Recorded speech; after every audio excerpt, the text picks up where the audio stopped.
2 Timóteo capítulo 4. Quando se lê 2 Timóteo, você deve sempre pensar, ao ler, ao estudá-lo, que Paulo está falando daquilo que não vai poder mais fazer. Ele está chegando ao final de sua carreira, depois de 30 anos de batalha. É a carta mais esclarecedora do final de sua vida, já o levando para o segundo julgamento e prisão em Roma. Verso 4.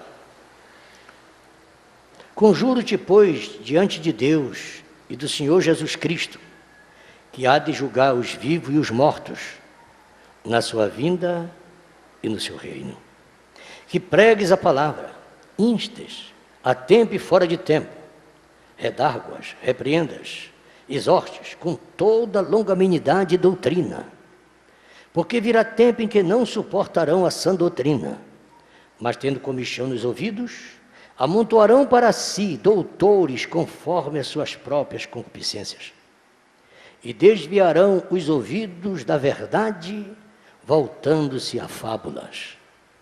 Mas tu, sê sóbrio em tudo, sofre as aflições, faz a obra de um evangelista, cumpre o teu ministério. Obrigado, Deus, por esta manhã, pelo teu cuidado para conosco.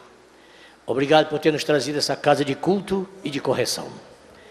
Te agradecemos, Pai, pelo alvorecer de um novo dia, que o teu Espírito possa raiar na nossa alma, iluminando-nos como o sol tem feito com a natureza. Pedimos ao Senhor que perdoe os nossos pecados. Não impute nenhuma maldade sobre nós, mas nos esconde na multidão das tuas misericórdias. Que o teu sangue, numa manhã como essa, ainda seja suficiente para nos purificar de toda iniquidade. Abençoa nossos irmãos e companheiros, aqueles que não puderem estar conosco por motivo justo, e tantos outros, Pai, que estão aprisionados, outros viajando por terra, pelo mar, pelo ar, outros que indiferentemente desconhecem que o Senhor está visitando o seu povo e que pouco tempo nos resta para retornarmos para o nosso lar. Pedimos em favor de cada ministro que prega a tua palavra neste estado, no Brasil e no mundo, individualmente, ser com cada um de teus servos.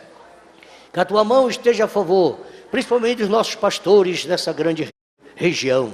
Ajuda os teus filhos, ser com teus servos, auxilia, até mesmo aquele ministro denominacional, que nesta manhã está gemendo diante de sua congregação, ser com ele é o pastor daquele grupo, e precisa da sua assistência. Ajuda em ti, Pai, e aonde estiver um eleito nesta manhã, em alguma denominação, sacode o teu filho, agita aquele ninho, Senhor, que possa sair um trovão da boca daquele pregador, e ele desperte que é hora de voar, que existe carne fresca em algum lugar. Deus, reveste teus filhos com o teu Espírito, batiza com o Espírito Santo, adorna com os dons espirituais, fortalece o fraco, anima o desanimado, levanta o caído, Senhor, entusiasma aquele que está à margem da estrada, ajuda-nos quando vamos partir para o resgate. Sabemos que não será tão fácil, nós vamos gemendo, vamos chorando, mas iremos no cumprimento do dever e voltaremos felizes, sabendo que maior é aquele que está conosco do que aquele que está aprisionando as almas lá fora. Recebe a nossa adoração em nome de Jesus. Amém, Pai. Amém. Eu queria deixar 3 pensamentos para vocês de um trabalho que está fazendo muito bem para mim, e sei que vai fazer muito bem para muitas pessoas, então deve fazer bem para nós nesta noite. Uma coisa é sobre o pregador. Disse Paulo, disse os apóstolos, capítulo 6, verso 4 de Atos: quanto a nós, nos consagraremos à oração e ao ministério da palavra. Eu falo da minha experiência. Pela manhã, eu ficava ocupado em preparar a mente, ao invés do coração. E logo me sentia mal por falta de oração. Pela manhã eu ficava ocupado em preparar a mente ao invés do coração. E logo me sentia mal por falta de oração. Precisamos tomar a decisão apostólica de orar. Se somos obreiros de oração e pregadores comissionados por Deus, isso certamente se refletirá no púlpito. Nenhum valor há em um sermão de profunda retórica se nossos corações estão vazios do Espírito Santo. Pois o tempo dedicado à oração é que nos dará poder no púlpito. Um ministério sem essa qualificação é uma receita prática para a morte da eficácia na transmissão da palavra de Deus. Disse Charles Finney, um dos maiores avivalistas do século atrasado, se eu deixasse de orar, mesmo que fosse por um dia ou uma hora, e perdesse o espírito de graça e de súplica, eu me veria incapaz de pregar com poder e eficiência ou de ganhar almas através do evangelismo pessoal. Deve-se também fazer muita oração pelo pregador. O pregador é formado pela oração. Deve-se orar pelos lábios do pregador. A oração, com suas forças múltiplas, auxilia os lábios do pregador para proferir a verdade em sua plenitude e liberdade. Os lábios do pregador devem ser enchidos pela oração. Os lábios santos são formados pela oração, por muita oração. Os lábios destemidos são feitos pela oração, por muita oração. A igreja e o mundo, Deus e os céus, devem muito aos lábios de Paulo. Os lábios dele deveram o seu poder à oração. Como é variada, ilimitada, valiosa e útil a oração para o pregador, por muitas razões, em muitas coisas e em todas as ocasiões. Um dos grandes valores é que auxiliam o seu coração. O coração faz do pregador um pregador de oração. A oração põe o coração do pregador em seu sermão. A oração coloca o sermão do pregador no seu coração.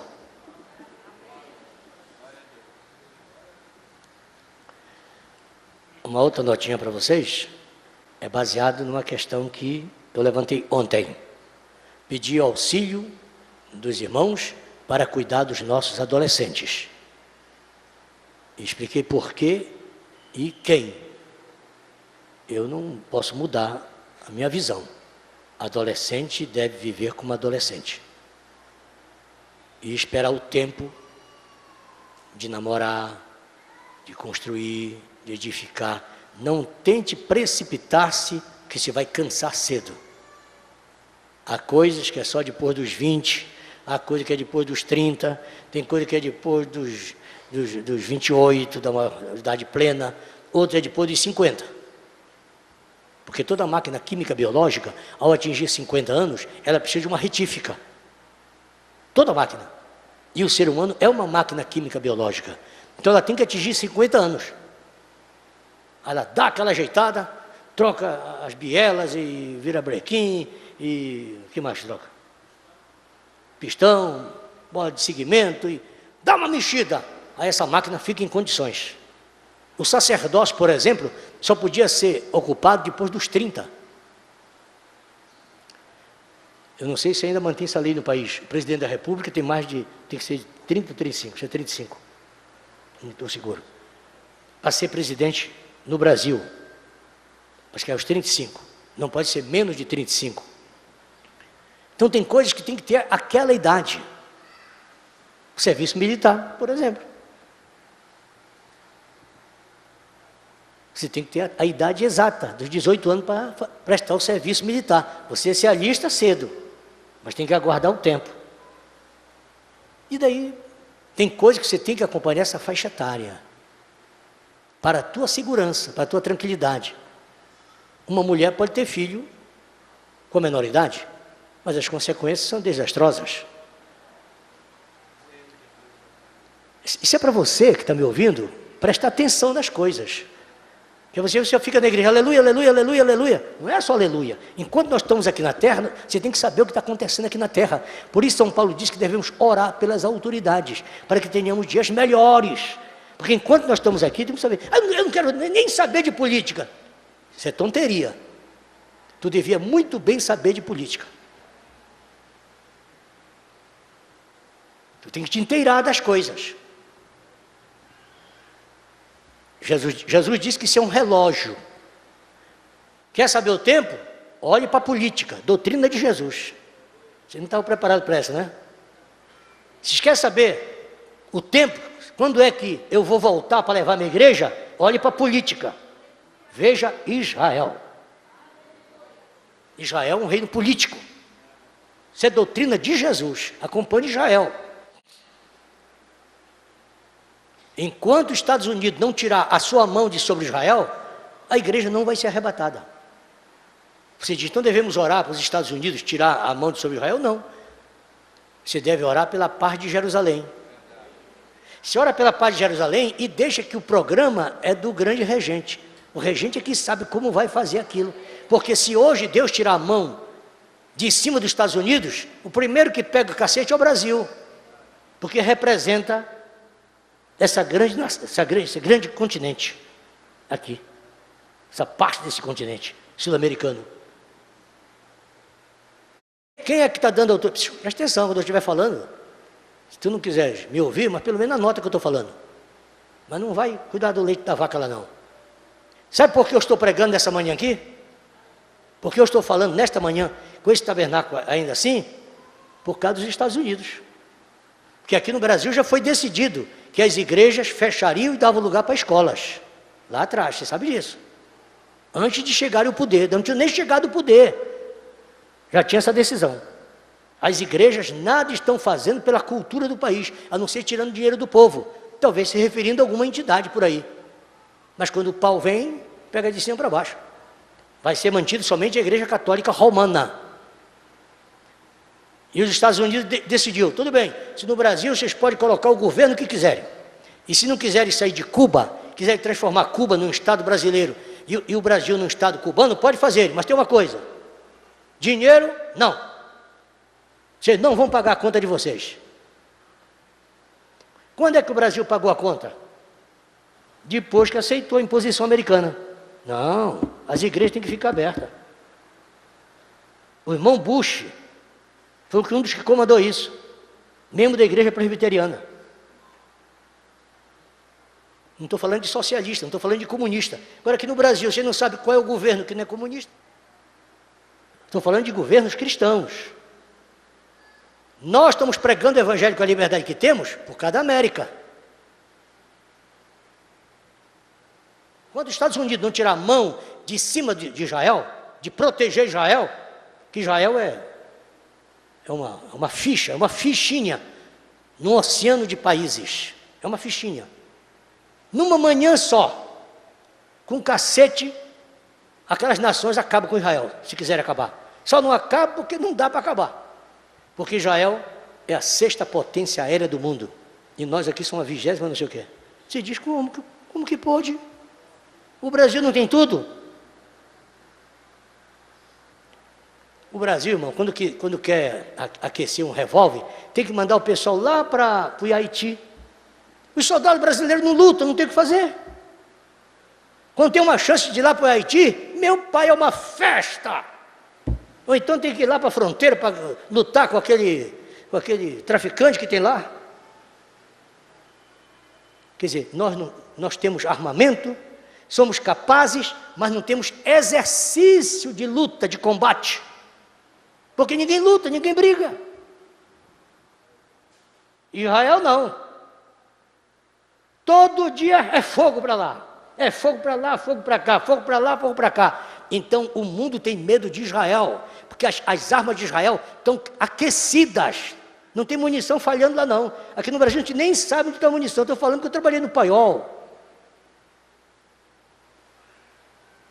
Você não sabe nem onde está o nosso paiol. Israel está protegido por Israel. Mas vai chegar uma hora que Deus vai ter que fazer os americanos tirar a mão de sobre Israel, para Israel apanhar. Quando Israel começar a gritar, Elias e Moisés vêm. Quando Elias e Moisés vir, nós subiremos. É simultâneo. Não estará os dois profetas na terra ao mesmo tempo. As duas mensagens. Elias e Moisés vêm e a noiva sobe. Mas você não vai agilizar isso, você não vai impulsionar isso, você não vai forçar esta situação. Isso vai acontecer paulatinamente por causa da eleição. Você devia dar muitas glórias a Deus hoje, por saber que Deus tem cuidado de ti de uma forma especial. Porque se o arrebatamento fosse ontem, eu te pergunto, aonde estaria a tua revelação da palavra?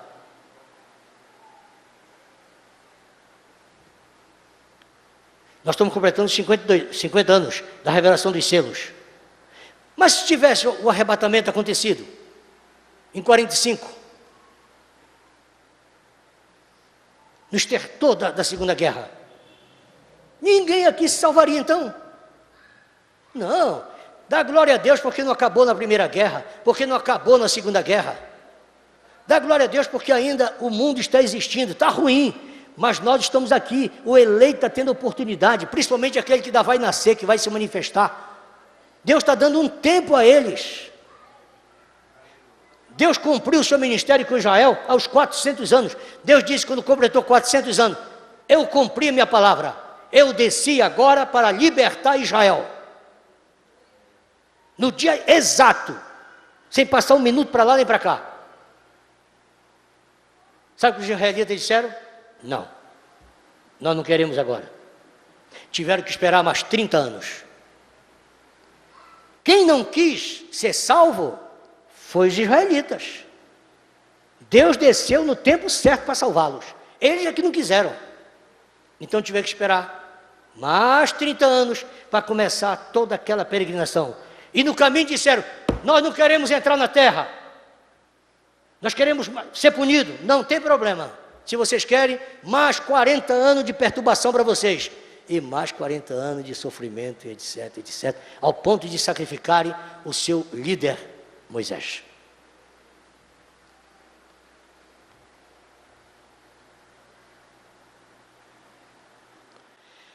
As crianças bem-sucedidas,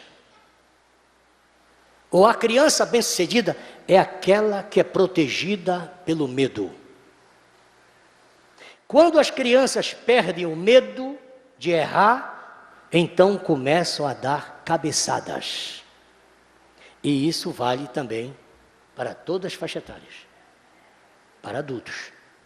Se você não conhece a fúria da paixão, então respeite as pessoas que se apaixonam. E agora eu digo, principalmente se essa criança tem mais de 30 anos. Não brinquem.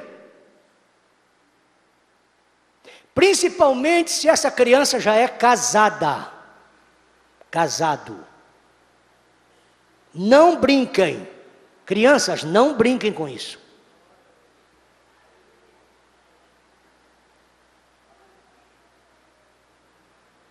Você nunca deve se apaixonar, porque dificilmente encontrará cura.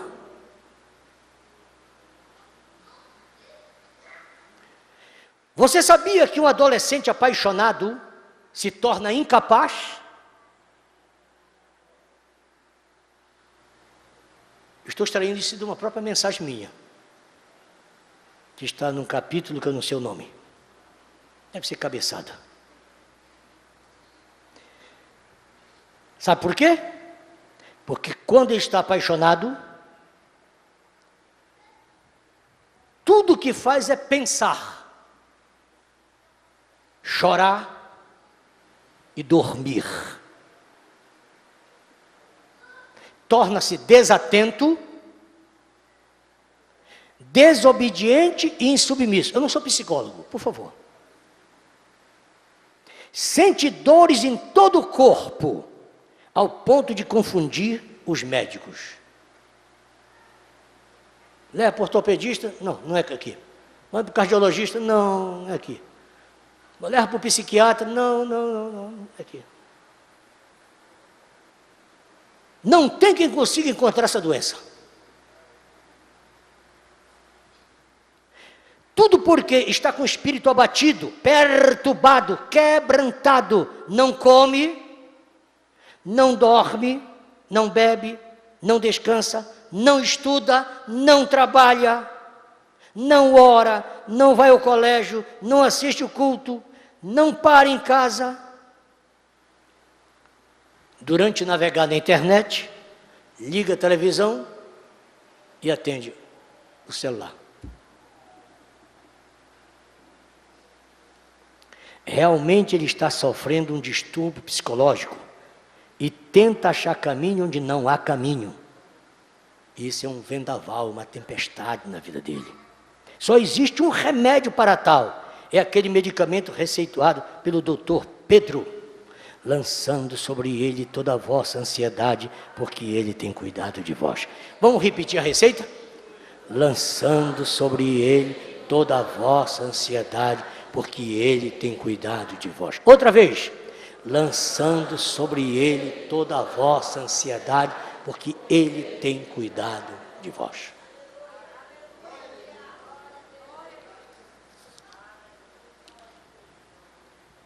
Vivemos em um estado físico, psíquico e intelectual.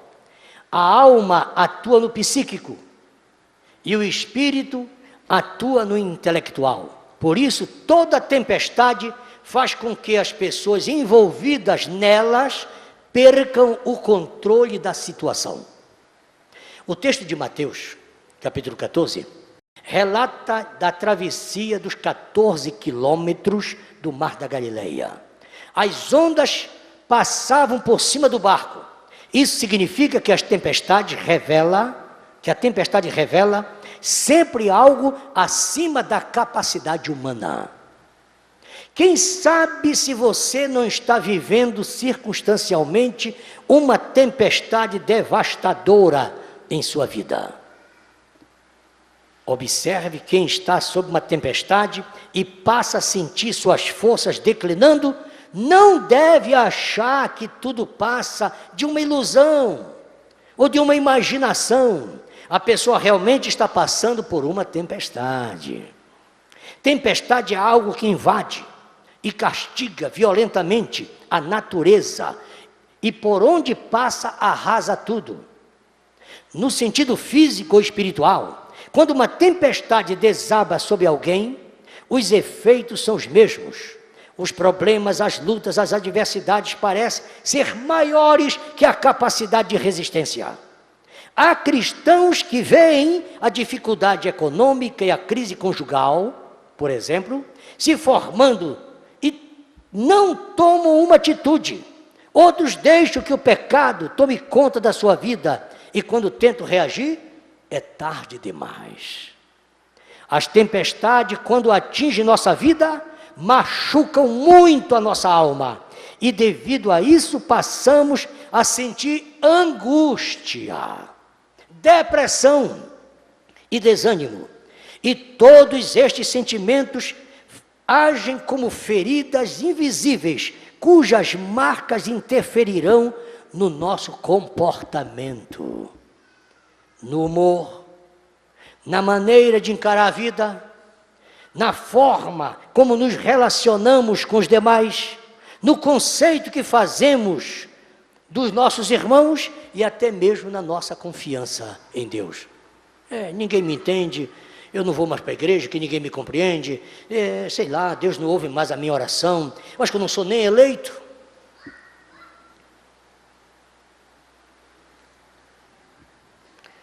Charles Finney já disse que foi o mais poderoso evangelista dos últimos séculos.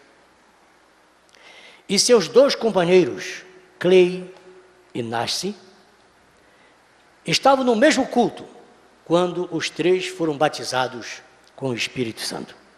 Dali em diante, Fainei anunciava o Evangelho com todo o poder, pois recebera o dom da palavra. E seus 2 companheiros não foram agraciados com o mesmo poder, com o mesmo dom, mas eram poderosos na oração. Não devemos aspirar a um ministério semelhante ao de outrem. Portanto, se eu tentasse ser um pastor, eu simplesmente estaria tão longe quanto um pastor tentando ser um evangelista. Eu insisto com isso porque serve para os aspirantes. Escolha um pastor para você pelo cotovelo e não pela oratória. Pela oratória você escolhe o pregador. Pela homília você encontra o pregador. Mas pastor, você tem que ver se ele tem marca no cotovelo, de tanto parar para escutar. Não é se ele tem a língua calejada de tanto falar. Vê se tem marca nos joelhos, de tanto orar. E ultimamente eu levantei aquela questão que o irmão Brana disse. Veja se o ombro dele tem calo. Porque a ovelha se carrega no ombro.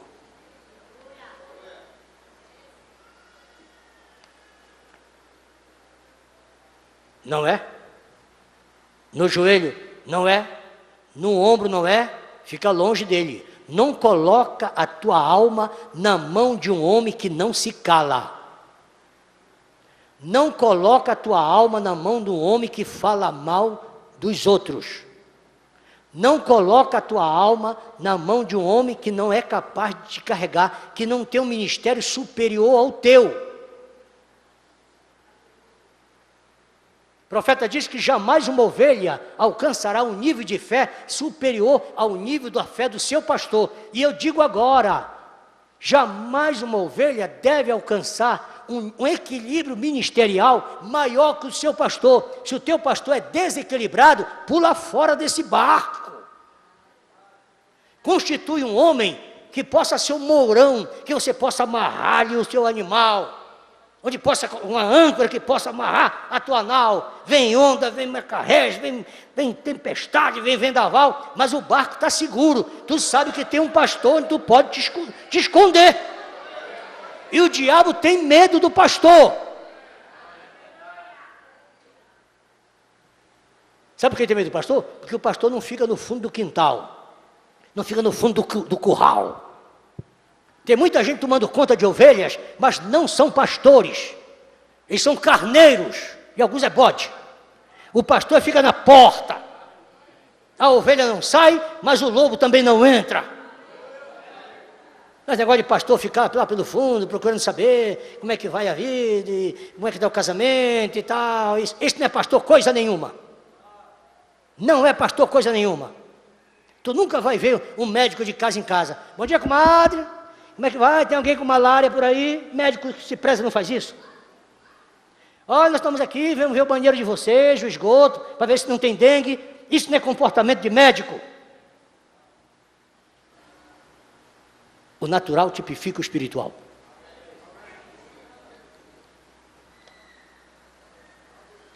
Só uma coisa mais, posso? Um chamado, por sua vez, não tem mapas, nem itinerário para seguir, e nem alvo para visar. Em certa ocasião, um professor da lei perguntou a Jesus: mestre, eu estou pronto a seguir o Senhor para onde o Senhor for, para qualquer lugar. Disse Jesus: cuidado, as raposas têm as suas covas, e os pássaros os seus ninhos, mas o Filho do Homem não tem onde descansar.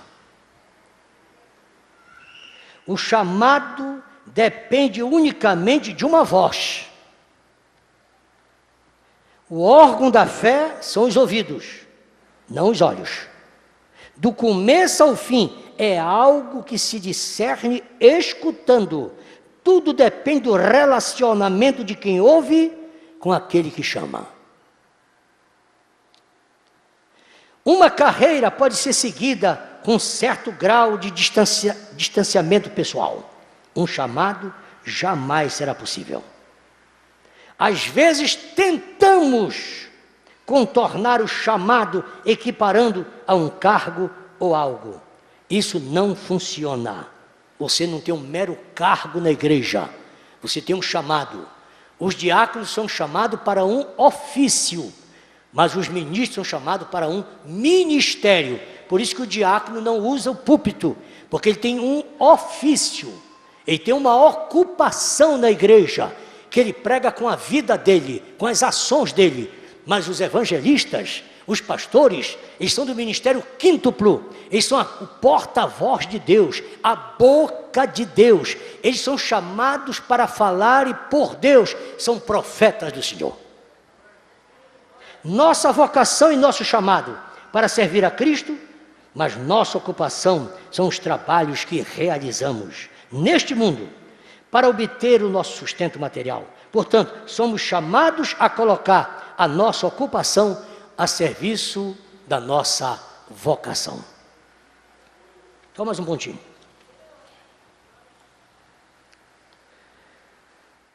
A natureza essencial do chamado é ilustrado em uma história que um pai e o filho caminhavam juntos para atravessar uma floresta. Os dois viajavam juntos para uma cidade distante. Não havia mapas. A viagem era longa, difícil e cheia de percalços. As estradas não estavam sinalizadas e às vezes quase desapareciam. Somente a sabedoria e a experiência do pai levariam ambos ao destino. Ao longo do caminho, o menino começou a ficar curioso. Queria saber o que havia do outro lado da floresta. Então perguntou ao seu pai: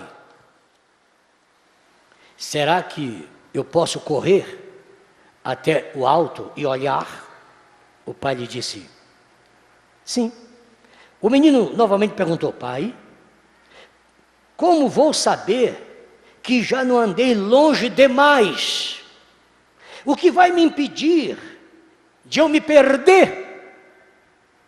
O pai disse: a cada 5 minutos eu vou chamar o seu nome e esperar que você responda. Escute a minha voz, meu filho. Quando você não puder mais ouvir a minha voz, saberá que foi longe demais. Eu digo, assim é entre nós e Deus. Quem desrespeita a faixa amarela de Deus nas rodovias da doutrina e do chamado, talvez nunca mais possa se arrepender, pois morre em sua indiferença, e mortos não alcançam perdão. Há uma linha divisória entre o juízo e a misericórdia. E no caso de pastor, pode ser também que todos os seus seguidores marchem para a mesma condenação. Já disse, quando eu falo de pastor, pense no pai, na mãe, no filho, no empregado, no patrão. No caso do líder, o chamado requer, antes de tudo, capacidade de ouvir e atender à voz de Deus. Isso exige simplesmente que fiquemos suficientemente perto e em silêncio para ouvir a sua voz e, por seus braços eternos, permanecer firmes em nossa tarefa impossível. Há algo indomável e incontrolável no chamado do Senhor. Ele convoca o vocacionado, mas não se deixa convocar. Mesmo sabendo que a cada manhã você percebe que tem muito o que fazer e sabe que não vai dar conta de concluí-lo, mas por isso também você não vai parar. Você vai continuar se mantendo como pai, como amigo, como líder e assim sucessivamente, sabendo que nunca você vai aperfeiçoar a família, mas cumprirá o seu dever. Somente com esse conceito é que podemos levar em consideração que estamos cumprindo um chamado verdadeiro.